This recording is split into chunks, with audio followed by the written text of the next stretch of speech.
like Benson, I'm a who that. I'm a who that. Long as I'm living, I'm a who that. Lose or winning, I'm a who that. Sports Coma, yeah, this is where we do that. Where we do that, where we do that, where we do that, where we do that, where we do that, Boogie like Benson, I'm a who that. I'm a who that. Sports Coma, this is where we do that. Where we do that. Welcome, welcome, welcome. Somebody please better help. Running this thing like Elf. I thank God every day I'm not a felt. Go to YouTube Live with Big Q and the guys. If you ain't ride or die, the bandwagon get flipped. Been marching in, that was way for the ring. I was yelling out your shame for the championship. Bucking on town, duck down. Falcons pluck, get shut down. Panthers ain't much touchdown. The vision really belong to us now. So much hate on the Saints, you could probably tell. Ever since Bounty Gate hit the NFL, when things seem fishy, then you probably smell the crooked referees on Roger Goodell. Yeah, fucking like this, and I'm a who that. Every day I'm living, I'm a who that. Lose or winning, I'm a who that. It's the Sports Coma, this is where we do that. Where we do that, where we do that, where we do that, where we do that, where we do that, Boogie like Benson, I'm a who that. It's the Sports Coma, this is where we do that.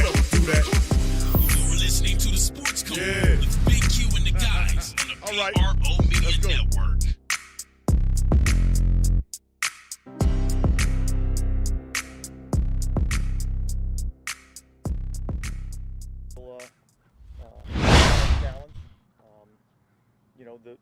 The obvious thing is there's a few new pieces to the puzzle here, and so we'll have to figure some things out as the week goes along. But we're excited about getting going and getting the season started. You excited about going back home? I mean, this is your place you grew up in. I'm excited about getting the season started and hopefully starting the season out right with the Saints. Is it expected that Marcus May will play against the Falcons? Listen, I mean, that we're getting into a bunch of hypotheticals. We'll have all the healthy bodies that we have ready to go, and then we'll make that decision as we continue throughout the week. Yeah, what's kind of the key to stopping read option? Understanding what my responsibility is and make sure I take care of my responsibility. For a long time in the NFL, you didn't see much of it. And so you didn't work on it very often. And I think now you're seeing a lot more athletic quarterbacks playing in college, and that's transitioning back up to our league. And so we're seeing a lot more of it. And, you have to be fundamentally sound to be able to stop it. And look, it's difficult because they make you play 11-on-11 football. And so, when it's a drop back passer and you're not worried about them running, you kind of get to play 11 defensive players on 10 offensive players. And when you get an athletic quarterback and they're running some of the quarterback run game, you have to play 11-on-11. So that's what makes it difficult. How much more of a focus is that now for you guys, just now as opposed to maybe when you first came in the league 10 years ago, whatever? How much more time do you spend on that? Oh, a ton more. Yeah. I mean, like I said, we very rarely saw it.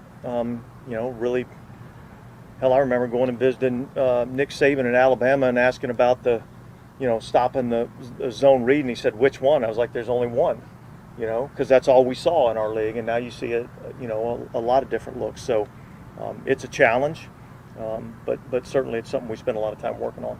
When you talk about assignments, is that guys attempting to do too much, or do you see that as a function of it? Yeah, a little bit of it, but again, it's 11-on-11 football, and so there's a lot of things that we do where we're trying to free up people to make them free in the passing game, and makes it more challenging, when the quarterbacks are runners. So, that's the challenge. And just having been around DeMario, what makes him such a good leader? Everybody talks about his leadership, but what makes him so good? Number one is he's real. He's himself. I think to be a leader, I think you gotta be comfortable in your own skin, and I think he is that. And so I think that's probably the number one thing. He loves what he does for a living. He works extremely hard at it. So I'd say that's what it is. Was he like that when he first got here, or did it evolve over time? I'd say it's kind of evolved over time, but yet I think as he's gotten more comfortable being in this environment, I think he's gotten to be an even better leader. But I think think leadership is I think you're born with it a little bit. I think some of it can be developed, but yet I think that's a quality and a trait that I think you're born with. How have you seen him lift up the guys around him, including a young guy in Pete Werner, obviously his rookie year last year, and kind of helping him get along what he's going through with injury as well?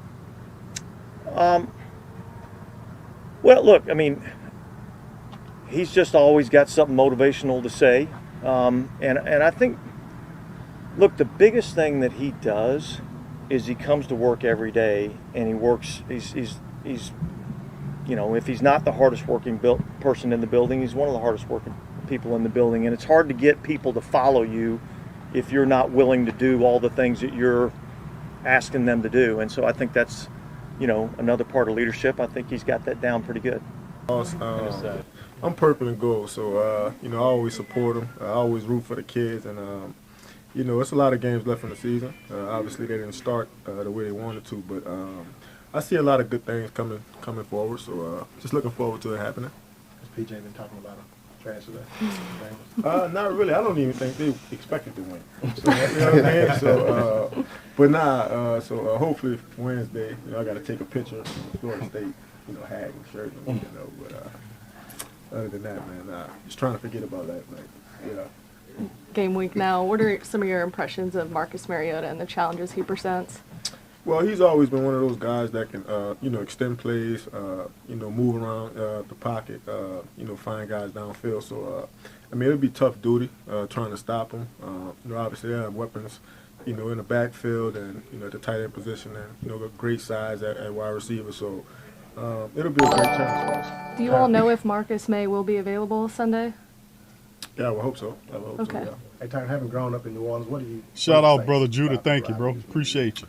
Well, I know everybody in New Orleans that I know is going to the game. So, you know, a few of them are going on buses. You know, a few of them are catching planes. But, yeah, it's just one of those spirited, you know, rivalries. So, you know, really just hoping we go out there and get a win, play well, and, you know, send our fans back home, you know, feeling good. Did you hate the Falcons growing up? Well, I didn't like them, no. Hate is too strong. Yeah, hate is a strong word, yeah. Tyron, earlier in your career, this was an offensive team. Now, it's more of a defensive identity. Did you see when that change kind of happened with this franchise?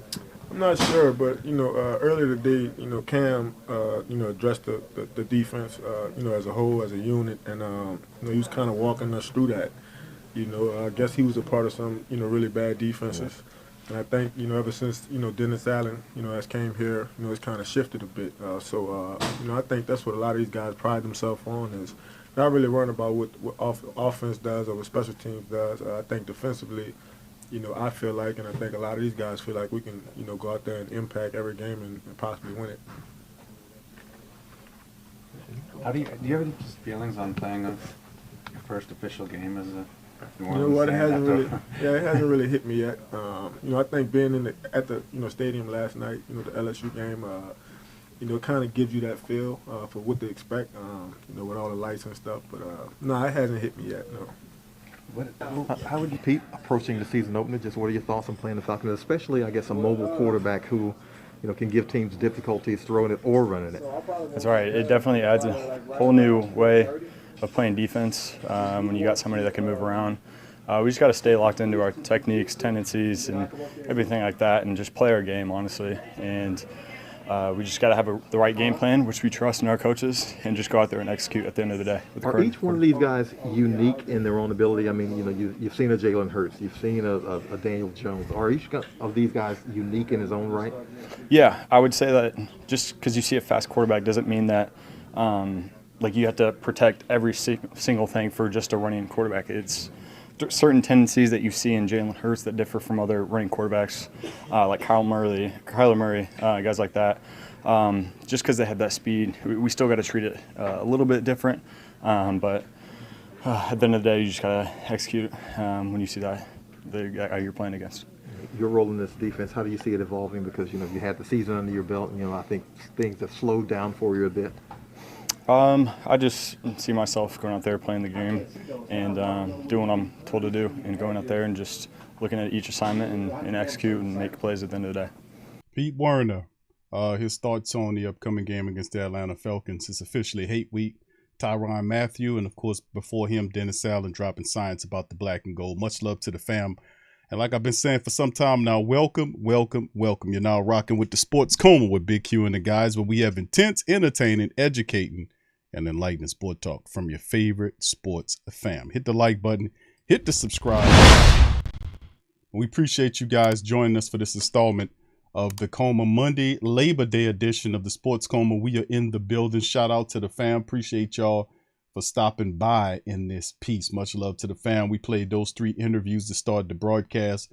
And then, of course, we'll cover the latest news about the Saints offensive lineman Trevor Penning could possibly be back for as early as November.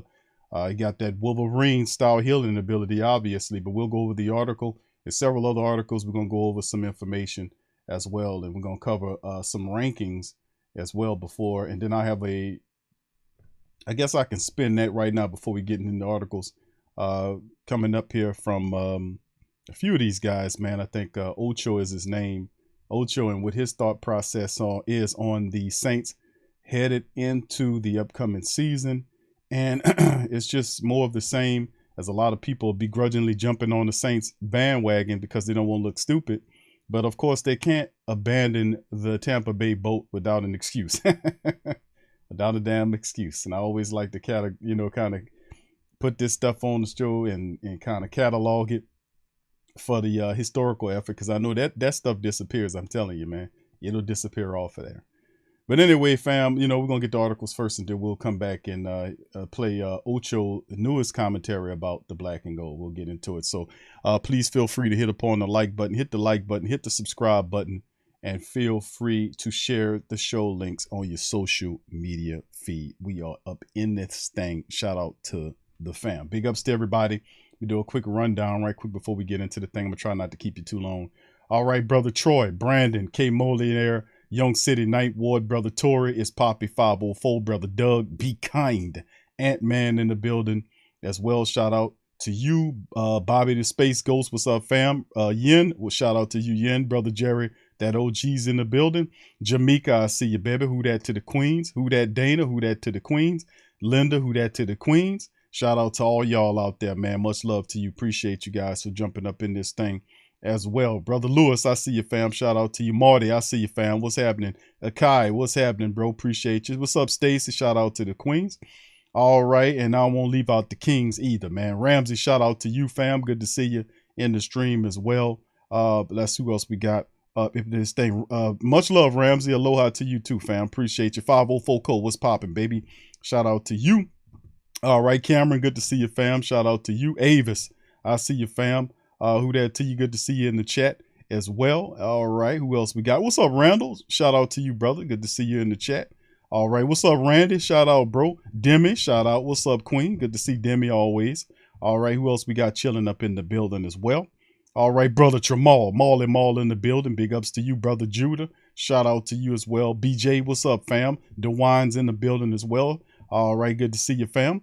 All right, what's up, brother Richard? Shout out to you. Good to see you. All right, what's up, Money? Who that to you, fam? Good, appreciate you stopping by. All right, brother. Let's see what else we got there. Ty, what's happening, fam? Shout out to you, man. We're gonna punch Atlanta this time.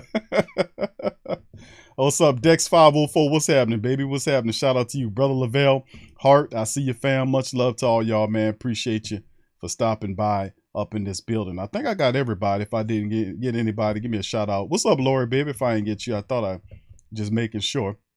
All right, so if I ain't get you, holler at me, fam, and I'll make sure I give you a shout out. So big ups to the fam as we get cooking on this installment of the broadcast. So here we go. Where I'm at right here. Here we go.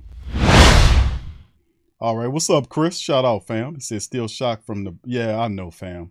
I know, Chris. I was looking at that, man. That's 2 block kicks last night by LSU. It was totally preposterous. The extra point just to tie it up.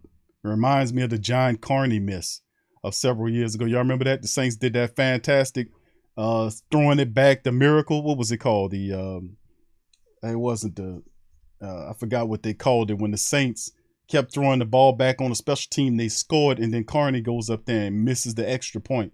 And the Saints lose. I was like, man, you got to be kidding me, man. True story. One of my friends, his father died after that play. No bull, no BS. That actually really happened. All right, shout out to you, fam. All right, L-Dub, I see you, fam. Brother Devin is in the building as well. Good to see you, fam. Shout out to you. 504 says, Q, is Werner ready to go, or what him and DA being dancing like P did around the question? But what the word on the street is I hear that Werner's supposed to play in the matchup against Atlanta. That's the word on the street. That's the word on the street. That's what I'm getting, bro. So we'll see. All right, so here it is, fam. The article right here, Saints offensive tackle Trevor Penning could return as early as November. I know a lot of people are bucked about that. This is from Nick Shook from NFL.com. And of course, this, you know, I tweeted this. This was early today, man. I tweeted this out on Twitter. And a surprise twist, Trevor Penning rookie season might not be finished after all. The Saints received good news following his foot surgery. The rookie tackle has a chance to be ready to return by as early as November. NFL Ian Rappaport reported at least Penning should be able to practice by that point. At the most, he could end up being able to contribute in-game action, potentially a valuable role. Penning's injury has already caused a roller coaster ride of emotions for Saints family members. What was initially deemed as a turf toe ended up being more severe than initially anticipated, requiring surgery that carried the potential to wipe out Penning's entire rookie season.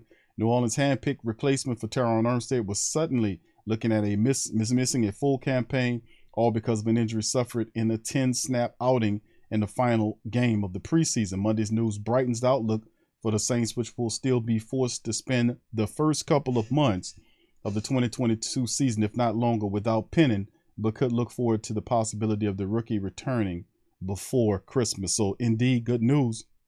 And we just have to see how that plays out, because of course he's a valuable piece, offensive lineman, in terms of the depth for the black and gold right now. We know we're going into the season with Hurst at the left tackle position, but you knew at some point, even if Hurst would have started the season, we knew eventually that Trevor Penning was more than likely going to overtake him at some point during the season. You know, obviously you look at his draft status, he's a first-round draft pick, and if he couldn't go week one, we know at some point during the season, he more than likely will kind of step into that starter's role if Hurst struggled a bit. So that could be a positive right there. Definitely a positive to get, you know, one of our first-round draft pick offensive linemen at that very serious and valuable left tackle position. So not bad. Also, that's good news right there. Yeah, there you go, Devin. That's the Jags River City Miracle game. Yeah, I remember that, man. Yeah, yep, against the Jags. Yeah, that was no lie. It was guy died on that. All right, let's go to the next one from the Saints Wire. John Sigler, why do the Saints still have an open spot on the 53-man roster? I was counting the roster yesterday. I was like, man, they got a spot open. And we're looking at like, okay, the Saints possibly could be looking at possibly bringing in somebody to fill that spot before the active roster, perhaps right up to getting closer to the weekend. But we'll see. We keep an eye out on it. And Sigler astutely mentions it.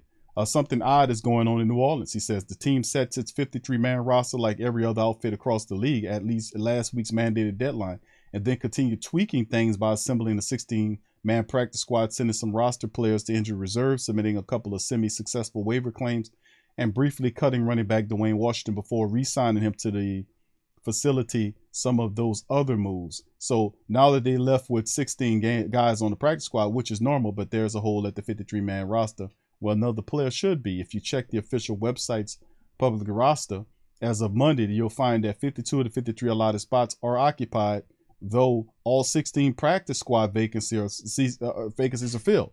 So the opportunity comes at a premium. So it's curious to see the Saints operating at below capacity even after the chaotic early stages of the offseason. So what's the deal? Are the Saints about to sign a splashy free agent before week one's road opener against the Falcons? Probably not, though you can never fully rule out with the team's aggressive front office. Over the cap experts currently have the Saints under the 2022 salary cap, about just 4.8 mil. And through Sportrack's calculations have more of a conservative 2.2 million estimation. The Saints' internal numbers are likely closer to the middle. They could mortgage cap resources in the future years to sign a big name off the market. Sure, we wouldn't bet on it, but we could expect some movement on Tuesday, assuming New Orleans still following the same weekly in-season schedule that they usually follow. Before week one itinerary looks like this. Of course, and this is for the Who Dat Nation to know exactly how the schedule look for the black and gold heading into this week. Now, Tuesday, tomorrow, September the 6th, players are off. Free agents visit for workouts. Could the Saints be looking at somebody? We'll know tomorrow. Wednesday, September the 7th, first practice session. Thursday, September the 8th, second practice session. Friday, September the 9th, the third practice session. And then, of course, Saturday, September the 10th is the walkthrough. And then they travel to Atlanta to take on the Falcons. Now, historically, they use Tuesday as a prime window for free agent trials, which makes sense with roster playoffs out of the building and coaches freed up from the meetings. We'll see if the pattern endures with Dennis Allen. But this, if it isn't broke, don't fix it philosophy has worked so far. A new player could sign with the Saints on Tuesday, rounding out the 53-man roster, and still get full 3 days of practice before we kick off against the Falcons, who the Saints looking at. On the other hand, the Saints could be opting to wait until week 2 for the opportunity to plug that last hole on the roster. Sign invested veterans, those of 4 more accrued seasons in NFL to contracts after week 1 has concluded, helps the team's salary cap situation while only partially guaranteeing the player's salary. So if it's possible, the Saints intend to sign a veteran player from their practice squad next week and save a little cap space while boosting their base level of play. Eligible veterans on the practice squad could do this include Chaco Charlton, the defensive end, Christian Wingo, Eric Wilson, Josh Andrews, Nick Martin, or J.P. Holtz. My guess is Ringo will get called up from the practice squad as one of their single game elevations. And if he does well, to sign to the 53-man roster next week. If not, they'll bring in a free agent. The team ruled out veteran Kingsley Keke and Vernon Butler after losing Malcolm Roach to the injury reserve. Now, defensive tackle is maybe their thinnest position group, which is just 3 guys on an active roster and 2 on the practice squad, having signed Ringo and rookie 6th-round draft pick Jordan Jackson. So, yeah, if it would be odd to see the Saints start their season at less than full strength, at the same time, they can dress everyone on the game days anyway. Though the teams can elevate up to 2 practice squad players each week, temporarily increasing their roster limit from 53 to 55. They can only activate 46 guys in time for kickoff. Maybe they're banking on a week 2 move to get up to capacity. Maybe not. We'll just have to wait and see how it develops. So interesting points by Mr. Sigler, dropping the scoops right there, thinking about that. And they make some great points about the monetary situation with the New Orleans Saints, them waiting to next week. And I'm pretty sure at some point we'll figure this out, because Tuesday we'll know for certain. I'm pretty sure the Saints will bring some guys in and take some looks at some guys on Tuesday to see if they like some of these guys. And if not, then they can grab a guy from the practice squad, Christian Ringo, who's familiar with the system. As well, if you look at the Saints depth chart, you're going to notice even though 3 guys might be listed, like he says, as active as defensive tackles, the Saints can still use certain players listed as defensive ends at tackles. The case in point is Tanu Passanio. Passanio could play both positions. So even if he's listed on the depth chart as a defensive end, not a tackle, but he can slide back there to play the tackle position if you need him. Now remember, with that happening, you still have Cam Jordan and Davenport starting, and their backups, Peyton Turner and Carl Granderson, will be available. So you still have hands on deck for both those ends, or guys that can spell the starters and for a few snaps behind our starting ends. And Passanio can act as a defensive tackle to help out, but I do like the idea, if they don't see anybody, like bringing Christian Ringo, who's familiar with the defense, to act as another interior defensive lineman. We'll see. It also could be Eric Wilson. If Pete Werner is not ready to go, Eric Wilson could be elevated. So you never know, or they can just, go in a different direction. So we'll see tomorrow, but I expect the Saints to at least try out a few veterans to come in here and see what they're working with. But like I've said, the Saints not working with too much bread. So we'll see what they do moving into the season. For tomorrow, we don't have to wait long. So good article right here by Mr. Sigler. Please feel free to go to these guys' sites, share these articles and read them, family, and share them on your Saints feeds. All right, Saints, Mark Ingram switches jersey number again. Ingram reportedly switching back to a number much more familiar to the Saints family members. So what is he talking about? Well, a shout out to Bob on the scoop. Rod Walker of NOLA.com was the first to report on Sunday that the Saints running back Mark Ingram will be switching back to the number 22 jersey. Well, that's because Chauncey Gardner-Johnson is not here anymore. The move comes days after the defensive back Chauncey Gardner-Johnson who had worn the 22, was traded to the Eagles. Ingram was 32, who was 32 years old, was a first-round draft pick in 2011. Out of Alabama, he was given number 32, but switched to 28 before the start of the 2011 rookie campaign. After wearing 28 for his first 2 years, Ingram switched to number 22 in 2013. He wore that number until his departure in free agency after the 2018 season. When Ingram returned to the Saints via trade last year, the 22 jersey was already taken by Chauncey Gardner-Johnson. He instead wore 14, the inverted digit of teammate and friend Alvin Kamara, at the onset of the training camp. Ingram switched again, this time the number 5, allowing new quarterback Dalton to take 14. And now the number 22 is the jersey worn by Ingram. For most games in his career, he wore that for a number of 86 contests, games, including the postseason. Jersey number 21 was with the Ravens. It was worn for 27 games. Number 28, the Saints, was worn for 26 games. Number 14 with the Saints, worn for 7 games, and 2 for the Texans, also for 7 games. So not bad. And here are the already recently assigned changed jersey numbers for the rest of the team, just to update you. Chris Hansen moved from 40 to 42. Lucas Krull got a more respectable tight end number in number 87, that old Joe Horn number. Quan Baker moved from 87 to 15. Christian Ringo is wearing Ricky Jackson's number, which is 57. That shouldn't happen because it should be retired. Tanner Owen, the offensive lineman that they picked up and signed to the active roster as a backup, is wearing number 79. And Drew DeJarlis is wearing number 61. So that's some of the numbers. So when you see these guys, some of these guys anyway, because some of them, most of them practice squad guys, but if you see some of those guys on the roster, like, who the hell is that guy? Now you know. All right, let's move to this one right here, family. And we'll talk about this one. 2022 Bleacher Report's NFL Power Rankings. Where does every team stand entering week 1, baby? Where do they stand? All right, shout out. All right, thank you. Appreciate you. We that, who that nation. What's up, fam? Say who that Q. Love your show. Great content. 100 salute. Thank you, bro. Appreciate you. Much love to you, my friend. Thank you for the love, my friend. Appreciate the shout out as well. Much love, fam. And I don't know why it didn't pop up, bro. That notification usually pops up right there. I don't know what's going on there. Give me just a second. Let me figure that out, fam.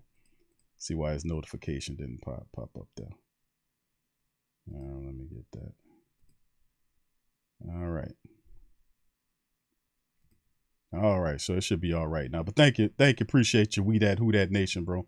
Much love to you. Thank you for that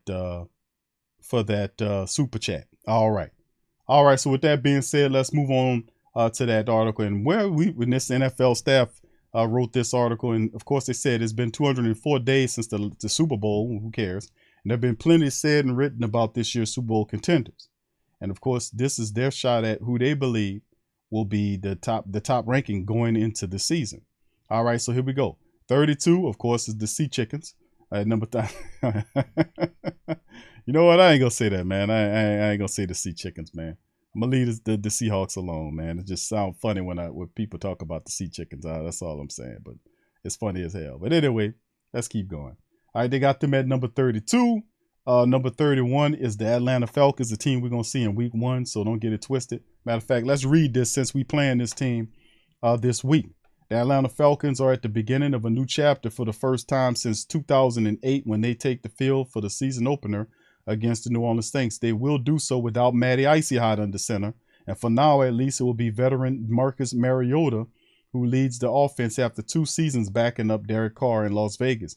The number 2 pick in the 2015 draft told reporters that he's looking forward to the opportunity to get his career back on track.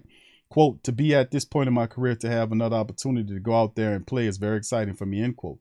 He looks solid in the preseason, but the weapons at his disposal aren't especially imposing with Calvin Ridley suspended for the season. Atlanta's number 1 wide receiver is rookie Drake London. There isn't much on the roster behind London, and tight end Kyle Pitts, and running back is a major question mark behind Cordero Patterson. So you add in a defense that was 26 in yards allowed and 29th in points allowed in 21, and this has the markings of a rebuild year. Given that reality, it's fair to wonder how long it might be before the Falcons give rookie Desmond Ridder a look at quarterback. So this is what I'm going to say about Marcus Mariota, family. Marcus Mariota will tear you up if you let him stay back there and you let him stay upright. He will tear you up. I'm just going to keep it a buck. The problem with Marcus Mariota it's always been his health. He's not durable. He doesn't take a pounding. Guys knock him around and he gets hurt. But the thing about Marcus Mariota, if you give him the time back there, just like with most decent quarterbacks, he will knock you off back there. So they might talk mess about Marcus Mariota, but if they can keep him upright and the wide receivers do what they're supposed to do and catch the ball when you throw it to him, he can be a problem for you. You know, I'm not saying it's going to be a big problem, but if you don't come to play, Mariota could beat you. You know, I'm just going to keep it a buck. I've seen enough of him to understand that. All right, let's keep going. Okay, they got 30 is the Bears right there. At 30, the Houston Texans. At, 29, 28 is the Jets. 27 is the Giants. Both New York teams absolutely stink this year. It's crazy about the Giants, though, with Daniel Jones there, Eli's pick successor. And then you got like Kadarius Toney or whatever his name is, that super fast wide receiver that's a head case. You got guys like, what's his name, the other wide receiver that we kind of looked at, we was trying to get. I forgot the other wide receiver they got there. Actually pretty decent there. And they got Saquon Barkley there. So, I mean, they got some people, man, but it's just whether or not they can put it together and stay healthy. They're a big enigma. Defense with Blake Martinez, I seen them there, but they're such a big enigma, man. You don't know what they're going to do. Jacksonville Jaguars at 26, followed by the Carolina Panthers. That's right, the Panthers at number 25 with Baker Mayfield at the helm. Detroit Lions is 24. The Commanders are 23 with Carson Wentz. The Patriots are 22. The Steelers are 21 with Pickett at the quarterback position, maybe Trubisky. Cleveland Browns are 20th. Miami is 19th. Minnesota is 18th. And there go your black and gold, baby. I knew there was somewhere in the middle there. And the almost damn set in the middle of the pack. They got Jameis up there bucking his eyes. So 17th ranked for the Saints out of 32 clubs. Let's see what they say about them. The Saints are one of the more interesting teams in the NFL entering the 2022 season. Interesting. Offensively, the team should be significantly improved relative to last year. Do tell. Jameis Winston, by all accounts, has recovered fully from the ACL tear that ended his 2021 season. The additions of veteran Jarvis Landry and rookie Chris Olave and the return of a healthy Mike Thomas offers Winston exponentially better wide-out cores than he had last year. And if Alvin Kamara avoids discipline from his offseason battery arrest, the Saints could field a formidable offense. Defensively, the Saints were 7th last year in total defense, 4th in scoring defense, whether it's Cam Jordan up front or Demario Davis at linebacker. Our newcomer Tyrann Mathieu in the secondary. The Saints have talent at all 3 levels on the side of the ball. Now you add it all together, and Sobisky sees a team that could give the Buccaneers trouble in the NFC South if things fall into place. What do you mean? An eclectic group of talented individuals is coming together in New Orleans. Eclectic. Oh, okay. Oh, yeah. Eclectic. All right. Eclectic. All right. Eclectic. All right. Deriving ideas, style, or taste from a broad and diverse range of sources. My bad. I thought it meant your Super Bowl team. A person who derives ideas, style, or taste from a broad and diverse range of success. All right. Of sources. I'm sorry. I'm pushing. I'm eclectic. All right. So anyway, as you see Dennis Allen take over the retired Sean Payton, though the translation should go relatively smoothly since Allen previously served as the defensive coordinator. Jameis Winston must build upon his impressive start to the 2021 campaign before suffering a torn ACL. Now, Thomas is back after missing all of last season with an ankle injury. Landry, a first-round draft pick, Olave are now added to the mix. On the other side of the ball, the secondary has been rebuilt with 2 brand new starting safeties in Matthew and Marcus. On paper, this group looks great, but games aren't played on paper. The Saints must prove they're worthy of a higher ranking. No, we don't. We don't have to prove shit to you. Okay, let's get that straight. We don't have to prove a goddamn thing to you. I mean, how do you put Jarvis Landry, Tyrann Mathieu, a return of Michael Thomas, Alvin Kamara, a healthy Jameis Winston together in a top-notch defense, and don't mention Will Lutz like he's chopped liver, a top 3 secondary in the NFL, and then you fall at 17. You're 17. Well, now that we know where you're located, let's figure out exactly Who's ahead of you? Wouldn't you like to know that, Who Dat Nation? Well, great Saint think tank. Let's see who's better than you according to the Bleacher Report's ranking. Before game 1. The Tennessee Titans are better than you. Okay, let's get that twisted. The San Francisco 49ers with Trey Lance at quarterback are better than you in their eyes. All right, Arizona, the Cardinals are better than you in their eyes. Las Vegas Raiders with Derek Carr at the helm is better than you and Jameis Winston and the aforesaid people. The Philadelphia Eagles are better than you. Oh, wow. The Dallas Cowboys are, of course, better than you. How dare you think that you're better than them? And, of course, you look at the rest of them. The Indianapolis Colts with Matty Icy Hot is better than you. The Colts is better than you. The Broncos are better than you. Okay? The Baltimore Ravens, they're way better than you. All right? The Green Bay Packers, who you destroyed without said receiver core last year, are better than you. And they don't even have Devontae Adams there. But they're better than you. Yeah, you got rookie wide receivers all over the place. The defense has some players there, but some players that still got to prove themselves. But they're better than you. The Los Angeles Phone Chargers are better than you. Oh, wow. The KC Chiefs are better than you. And the Cincinnati Bengals are better than you at 4. Tampa Bay. Oh, wow. Look who it is, everybody. It's Thomas Patrick Edward Brady. Hey. He's at number 3. The Saints are where? 16. But Thomas Patrick Edward Brady is sitting up at 3. Can we read his report, family? Let's delve in. The NFL is all about the quarterback position. Tom Brady is the greatest to ever play the game. Yes, and at a higher degree, play the game at the position. So it's no surprise that the offense chatter in Tampa has been all about number 12. First, it was Brady's retirement. Then his stunning decision to unretire, then his absence from a chunk of training camp, an absence that Brady stated was for personal reasons. It's all personal, Brady said. You know, everyone has got a situation they're dealing with, so we all have really unique challenges to our life. You know, I'm 45, man. There's a lot of what going on, so you just got to try to figure it out, life the best you can. You know, it's a continuous process. Wow. All right. Shout out to you, Who Dat Nation. Appreciate you, bro. Says, why is the national media keep preaching this narrative about how if the Saints can get by the Bucks when they only won one postseason game against the Saints? Thank you for the super chat and appreciate you dropping the science because they are blind, baby. They're blind to the fact. What's up, T Dirty? Shout out to you, bro. Good to see you in the chat, man. Shout out, bro. Thank you. What's up, KK? Shout out to you, baby. All right. And Who Dat Nation, thank you, bro, for the super chat and the comment, bro. Yes, indeed, man. Yes, indeed, bro. It's the same narrative. It's a cookie cutter narrative that all of them have been speaking about, and all I do is expose narratives. That's all I do is pinpoint from different networks. They're using the same talking points, and which means that they're reading off the same piece of paper or teleprompter. They're saying the same shit.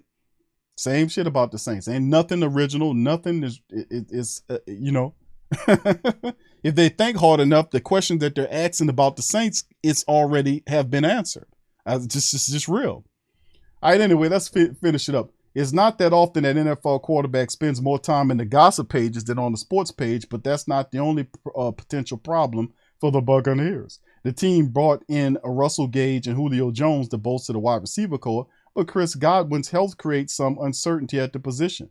The loss of Jensen was a blow to the offensive line. For Sobisky, who's one of the writers, it's the offensive line that is the most pressing concern. Why, you might ask? Because this guy actually have a little sense it appears. The Buccaneers may be a little slower than they deserve to be based on how well, a little lower. I'm saying slower. Freudian slip, but that you can see where I'm coming from, though. A little lower than they deserve to be. Oh, they deserve to be. Oh, okay. But concerns over the offense interior and how the group will protect a 45-year-old Tom Brady are very real. Center Ryan Jensen is currently on the IR after sustaining a significant knee injury in training camp. Shaq Mason fills in for Alex Kappa, who left in free agency. Left guard is a question mark since Aaron Stinney is out for the season, and rookie second-rounder Luke Godecki takes over the role. the Bucks have the ability to overcome this changeover. The Bucks, he's saying the Bucks have the ability to overcome this changeover. Yet a suspect offensive line shouldn't be overlooked among the NFC elite. Still, after all that, any team led by Tom Patrick Atwood Brady, as he calls him, Tom Terrific. Oh, wow. And that is loaded on both sides of the ball, is a lock for the top 5 in these power rankings, at least to start the season. That's right. If you have a suspect interior offensive line and you're Thomas Patrick Elwood Brady, you are a lock for the top 5 in any damn rankings that these bastards want to throw up about the Saints simply because Tom Brady is there. That's all right. We're legend killers, and we are gladly happy to stump him even further into the mud. All right, the Rams, they're up at number 2. Can't wait to get a hold of them. And of course, finally, the Buffalo Bills are sitting up at number 1. So there go the rankings there, as you can see. And you scroll all the way down. All these teams are better than the Saints. And the Buccaneers sit at number 3. They're better than the Pats. They're better than the Chiefs. They're better than the Phone Chargers. They're better than everybody. They Baltimore, everybody, because of Patrick Edward Quincy, whatever his damn name is, Brady. But this is the bottom line, though, fam, as we scroll all the way up to find where you are, which you almost damn set in the middle of the pack with teams that don't even deserve to be as high. I don't understand the rationale, but there you go. 17th ranked. Remember that. All right, so anyway, let's move on. This is a couple of news and notes and items to talk about as well. That was dropped by Sigler. Tweet-wise, couple of former Saints on the daily NFL transaction wire. Defensive end Mario Edwards Jr. visited and signed with the Jags today. Defensive tackle Hosea Bronson he was undrafted free agent, signed with the Dolphins. Offensive lineman Caleb Bennock also tried out for the Dolphins. And running back Abram Smith, undrafted Abram Smith, visited the 49ers. So the Saints don't look like they looking for Abram Smith to come back. So there you go. He was tried out with the 49ers today. Boy, listen, to have Abram Smith running against you, and when we play the 49ers, that's not a good look. Anyway, let's do a quick recap on everything we covered, family. We talked about the news of Trevor Penning could return as early as November from foot surgery. That's pretty cool. He got them Wolverine healing abilities. That's good. We also talked about why do the Saints still have an open spot in the 53-man roster? Perhaps the Saints see somebody, family. Perhaps. The Saints see somebody. They can sign next Tuesday, tomorrow. They can add to the active roster. Is that what's going on? We'll see what the rigmarole is tomorrow, because Tuesday is tomorrow. We'll see if they bring anybody in. Mark Ingram switches his jersey number back to 22, obviously because of Chauncey Gardner-Johnson is with the Eagles now, and 22 is officially freed up. And Ingram had a lot of success wearing 22 in a black and gold building, so it's smart for him to go back to it. Also, and then we covered the ranking, the Bleacher Report, dropping their science about the Saints being 17th ranked despite the obvious additions of key players like Tyrann Mathieu, Jarvis Landry, healthy Jameis, healthy Michael Thomas, Chris Olave, bona fide star, and of course you add, all the other players that's underneath those guys that they don't even want to talk about. Saints are healthy, defense is intact, special teams is back with Will Lutz. That they don't know, bless their hearts, but we'll show them what time it is. And of course, we looked at the transaction wire of a couple of Saints who were here. Abram Smith trying out the 49ers. So there you go. All right. So with that being said, fam, give me just a second and we'll get to right on playing. And we'll get to playing this reaction I got. And it's not long, fam. It's a few minutes from Ocho as he's dropping and talking about the black and gold. And we're going to cover that. So give me just a second. Y'all put one in the chat if y'all can hear that. And as I get this stuff set up, so just give me just a second here. Here we go.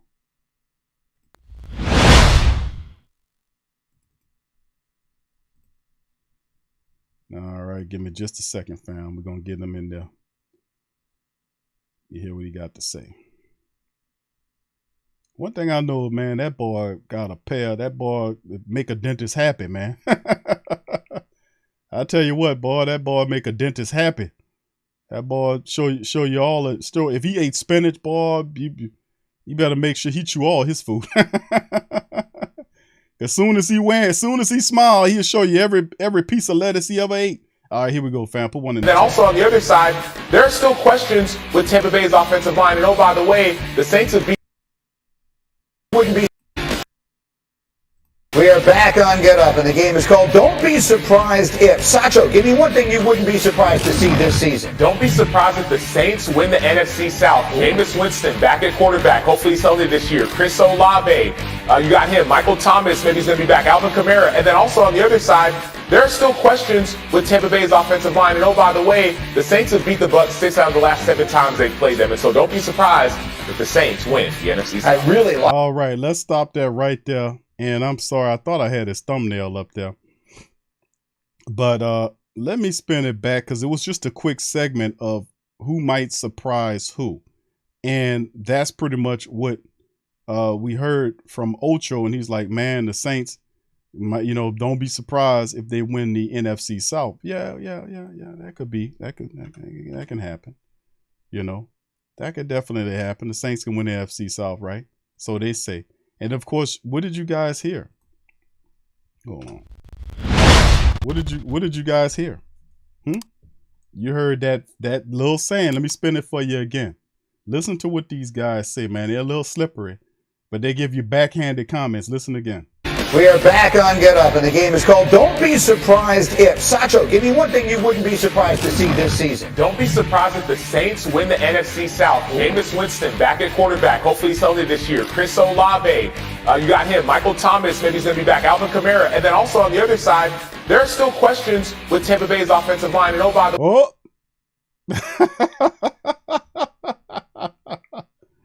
I told y'all it's the same stuff. Different networks, same stuff. The Saints name all of the stars, all the obvious playmakers for the Saints. And remember, after naming that, there's offensive problems with the Tampa Bay line. Why are you talking about the Tampa Bay line and you mentioning all those stars? Cam Jordan, Tyrann Mathieu, Demario Davis, Michael Thomas, Alvin Kamara, Chris Olave, on and on and on. What does Tampa Bay offensive line got to do with it? They can win the NFC South. What Tampa Bay's offensive line got to do with it? Even when they had their line complete last year and the year before that, what was the excuse then? Huh? You see, it's always a script type thing, and they set up a narrative. Well, we expected the Saints to beat the Tampa Bay Buccaneers because they're middle of their line. If they had a line, if their line was there and Jensen was there, more than likely the Tampa Bay Buccaneers would beat the New Orleans Saints. No, sir, no. History is not your friend in that regard. The Saints don't care if Tampa Bay line, all them people up there, and they're healthy. And I really want them to be healthy because I know when we beat them, what's going to end up happening is they're going to turn around and say, oh, well, if we had our offensive linemen, we would have really showed you some sports. And I turn and look at them and say, well, guess what? The last 2 years, you had your offensive linemen, and we showed you some sports. So, yeah, they give backhanded comments, man. That's what they love to do. We always got to catch them. Quarterback, hopefully he's healthy this year. Chris Olave, you got him. Michael Thomas, maybe he's going to be back. Alvin Kamara. And then also on the other side, there are still questions with Tampa Bay's offensive line. And oh, by the way, the Saints have beat the Bucs 6 out of the last 7 times they've played them. And so don't be surprised if the Saints win the NFC South. All right, so remember the comment you should have said first, which was the Saints beat the Tampa Bay Buccaneers. How many times is it? What I forget, man. We beat them out of the 5 times we played them. We beat them 4 out of the 5, right? All right, so that commentary should have been put before, the offensive line issues. Or if they got an offensive line, and remember that the Saints beat them. No, I remember. And when we beat them said times, the 4 out of 5 times we beat them, they had an offensive line with no injuries in it. And we still handled the business. So how is that a factor now when they significantly reduce because they're going to use that as an excuse when you beat them? Just watch for it. I know these people. They ain't hard to tell, man. These people are transparent as hell, man. You can look right through them to the wall behind them. They transparent as hell. And I didn't I tell you all that and showed that to you? Didn't I show all that to you? Told you about this. It's been going on for weeks at an end because they built a narrative where you beat the Thomas Patrick Quincy Etwood Brady guy. Then they're going to say, well, he had problems up front. Oh, really? Yeah. Well, if he had offensive line, he would have showed you, Q. You and that Who Dat Nation. No. History is not your friend. It is not your friend. History is not your friend in this situation. It is not. All right. So much love to the fam. Appreciate you, man, for being up in the stream. Shout out to the fam. That's all the news we got today. I just want to shout out with the family members and appreciate y'all joining me in the stream. Like I said, I wasn't going to keep you guys for very long, but I will return tomorrow on the platform once again for our Tuesday stream. That'll be with our Patreon champions. So if you want to chime in with that, you can feel free to check out Patreon. The link is in the description section below. It's also located in the link tree. Everything is located in the link tree. The 3 merch stores we have is in the link tree. All of our social media, Facebook, Instagram. You can join the Great Saint Think Tank Facebook group. All those links are nice and organized right there in the link tree for you guys. So absolutely. All right, so family, with that being said, let me get a few comments from you, maybe some questions, and we'll dirk out on this one. T Dirty says, Tampa ain't even on my mind right now, Q. I'm focused on the Dirty Ducks. Yeah, I got you, bro. Yeah, that's how you got to be, bro. All good. All right, Randall says Breeze swept them his last season. Okay, yeah. When Drew Brees there, yeah. 6 out of 7 times. Okay, there you go. Thank you, Randall. All right, 6 of the last 7 times. Yeah, that's just domination, man. All right. Yeah. Anthony says Julio as Goodwin replacement. Well, we'll see, man. Julio Jones, they saying he still got a little something in the tank. Hart says, Q, I just looked at the Saints online store to confirm Landry switched to number 5 now with the Ingram jersey. Okay, good information there. Hart, appreciate that, man. Good information there. As Jarvis Landry moves to number 5. Okay, cool. So he dropping number 80 and picking up number 5. That's a lot of movement going on, man. So when you see Jarvis Landry running around in the slot at number 5 running around, who the hell is that guy? Well, you know, thanks to Hart, it is going to be Jarvis Landry. All right, Avis, I'm hoping that the line is, he says, hoping that line means TB12 will take a pounding week 1. Randall says, don't forget about Hill, the player of the ATL. Prairie Chickens don't stop. Yeah, he Taysom Hill. That's a great point right there, bro. That's a great point right there, Randall. Because remember, Taysom Hill and the stars that he had at quarterback, 2 of them, he swept the Atlanta Falcons that year with him at quarterback. That was just, he threw for like 200-something odd yards. Those are the games he really looked good against Atlanta. So he has really good success against Atlanta. And I don't know if he'll be healthy to play in that game, but hopefully we will be able to see most of our guys in there. All right, yeah. Okay, Slim, what's up, bro? Said last time we played Mariota, we lost, so we got to focus on the Falcons. Absolutely. All right, so yeah, indeed, bro. Now we talked about Mariota. Mariota can give you some problems. I said that. You keep him upright, he gonna give you some problems. I said that. He's a decent enough quarterback and smart enough. If you keep him upright, he'll give you some problems. He's gonna give you some problems. Mariota can throw the ball around. He's smart. He got a degree of accuracy with him too. His issue has been that he can't play football. It's been a healthy standpoint. That's been his problem his entire career. It's health. He can't stay healthy. All right, John. What's up, John? Says Big Q, is Pete Werner going to be a good, from what I'm hearing, bro, word on the street said Pete Werner should play in the Atlanta game. Unless something happened and they shut him down or whatever, but word on the street, he's supposed to be good to go. So we'll see. All right, so with that being said, fam, what's up, money? Shout out. Please feel free to smash the like button. Well over 170 plus of us are in the building. If you hadn't gotten an opportunity to smash upon the like button, hit the like button for your boy. Please feel free to share the show stream on your social media feed as well. And check out the link tree for all the merch and the donation banners, all that. So you can sign up for the platform to help us out like so many of our great Patreon champions, YouTube membership family. And we got TSC Q&A live coming for Tuesday tomorrow as well, and a couple of surprises for the Who Dat Nation as well. So with that being said, man, I'm gonna pop out on that. Much love to the fam. I'm gonna holler at y'all later. Keep your heads up, and Who Dat to you.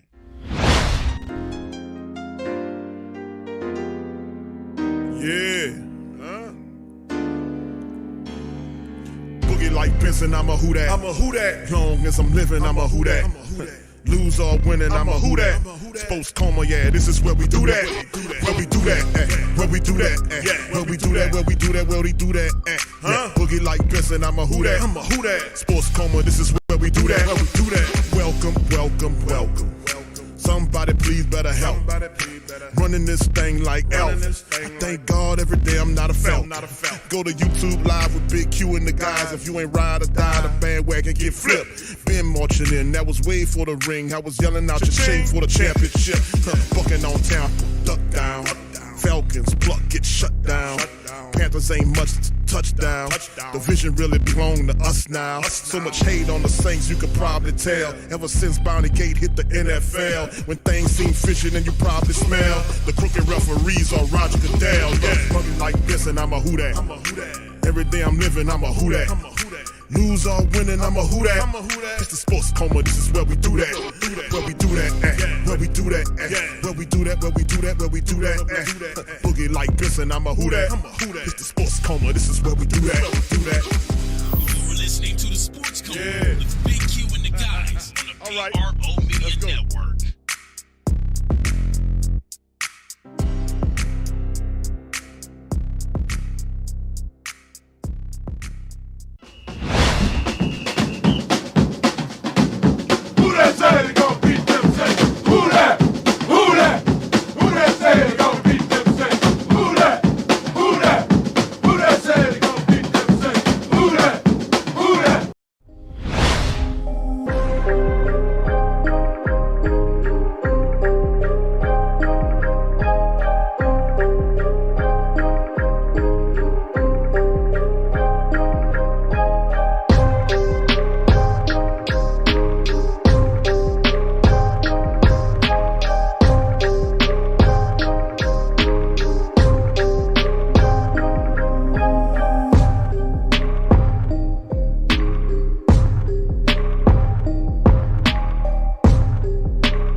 Daily.com. That's right, the WhoThatDaily.com. Your one-stop shop for everything New Orleans Saints, New Orleans Pelicans, LSU Tigers, and even the top flight boxing news. So if you're a Who That and you're looking for a place to stay up on your team, the WhoThatDaily.com is your site. The WhoThatDaily.com for the sport Who That in all of us. Check out the Pro Shop. That's right, the Pro Shop is the platform store where you can go and buy all the latest merch to support the platform. Available at the Pro Shops, we have dozens of hundreds of products available for you and your family. Unisex tees for men and women, hoodies and sweatshirts, tank tops, kids and baby items, long sleeve tees, mugs, pillows, wall art, bath bedding, face masks, phone cases, stickers, bags, fanny packs, socks, hats, and many other items. Please feel free to check out the Pro Shops. The link is in the description section below.